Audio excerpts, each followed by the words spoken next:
Hello guys, welcome to a brand new video on Tutorials Point. In today's video, I'm going to teach you some easy steps on how you can log into Roblox on your mobile device. Now, firstly, to do this, you'll have to have your device connected to the internet and you'll have to have the Roblox application installed into your phone.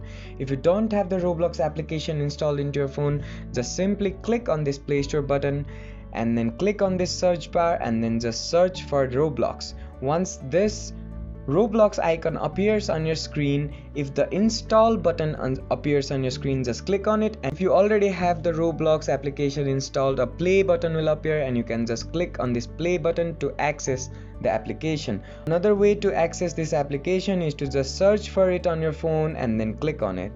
Now once you're on this home page of Roblox application, you can just click on this login button.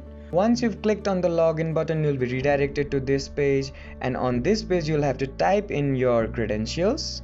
Once you've filled in your credentials, just click on the login button, and if your credentials are correct, you'll be redirected to your home page and you can play all these games to your heart fulfillment.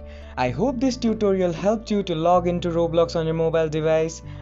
Don't forget to like, share and comment on this video, and do subscribe to the channel for more such amazing tutorials.